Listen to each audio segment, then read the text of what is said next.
Okay, it's day 162, and this is part two. Clinton Executive Services. Clinton Executive Services. Well, if I had Clinton Executive Services and I wanted to hire SES, I wanted to bring SES into this country to kind of infiltrate, create a kind of a cadre of people that would only be beholden to me, sort of like what Hillary did with the superdelegates at the DNC, or for the DNC, the Democratic Party itself, I would go through Google. What better color of law would there be, or color of legitimacy would there be? I would go through Google. And this, we talked a lot about the Highland Forum yesterday as a kind of a bridge between Silicon Valley and Washington, D.C. and the swamp. We talked about also Aspen Consulting Group doing that. Well, Clinton Executive Services just happens to be, or it was, it's in the news today on the Washington Examiner saying that we don't want to get drug into the Hillary email scandal.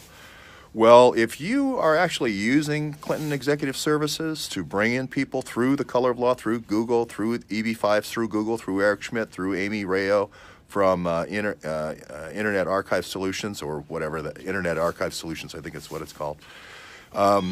That's the cover, bringing in Arun Rayo as a prosecutor in Maryland, or Rayo Abbas as or whatever, as a person, IT person in Washington, D.C., or all the other folks, then it's a part of it's part of pay to play. It's a part of the discussion.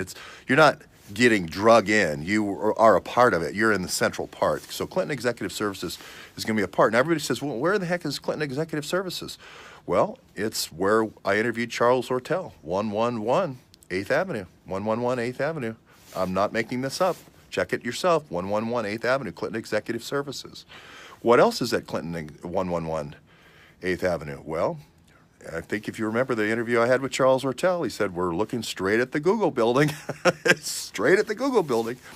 So none of this is being hidden. It's right out there in the open. I mean, the funnel is Google through 111.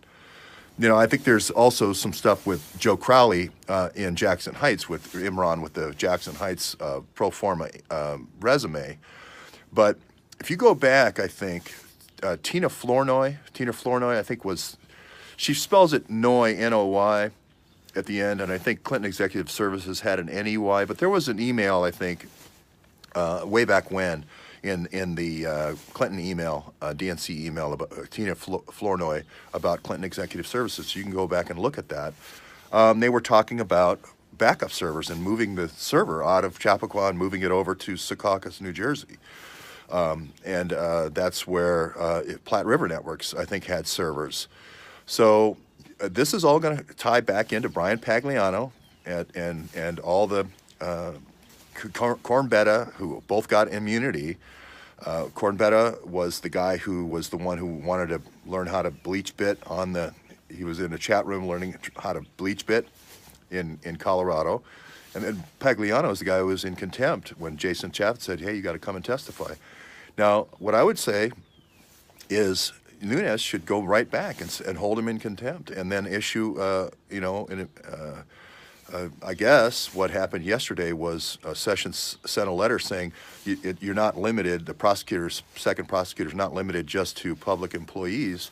This shows why you can do past employees, but it shows the Paglianos and the Cornbettas is exactly why we need to have a real special prosecutor, so that you can bring everybody back in that all thumb their nose at the Congress, because it's going to go back to 111 8th Avenue, where I interviewed Charles Ortel for the Google building. And this is the key. This is the basket of deplorables. It's also used for Internet Archive Solutions is doing the deplorables system. That speech that Hillary made, basket of deplorables speech, was made on September the 9th. CNN covered it.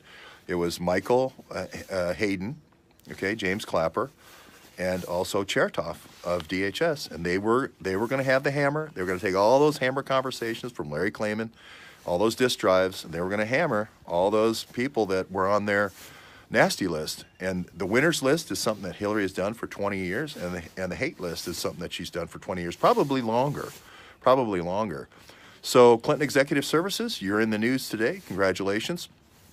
And also I want to say that Google could be used also here as a cover. DIA, Defense Intelligence Agency, is in charge of covers.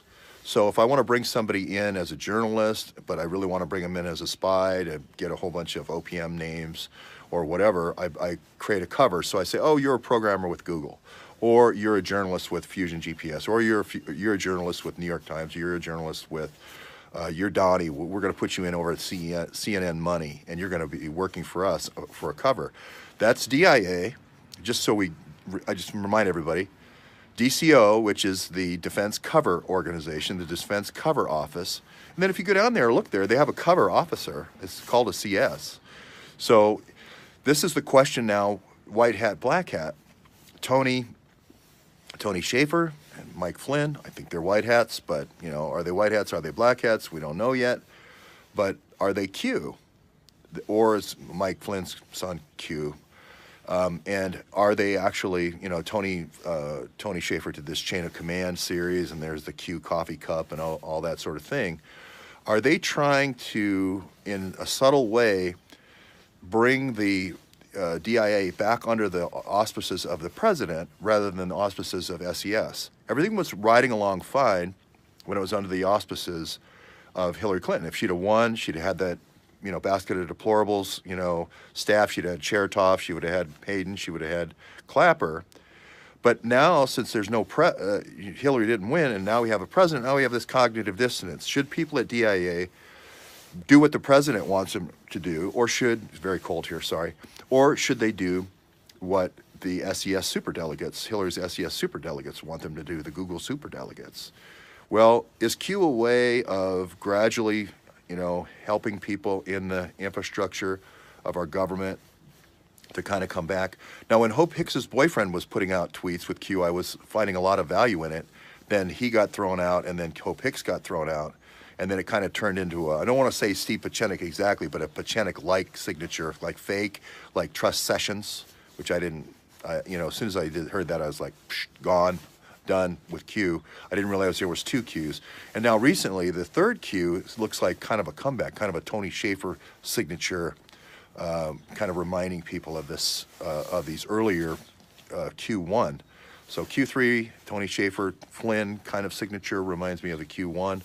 We'll keep on that because there's a lot of stuff that Q wrote that I find it's going to be effective. The Keystone, he made a lot of comments about Keystone, which is the symbol of the SES. And we really do have this kind of, this is the conflict right now in our country, is this SES group.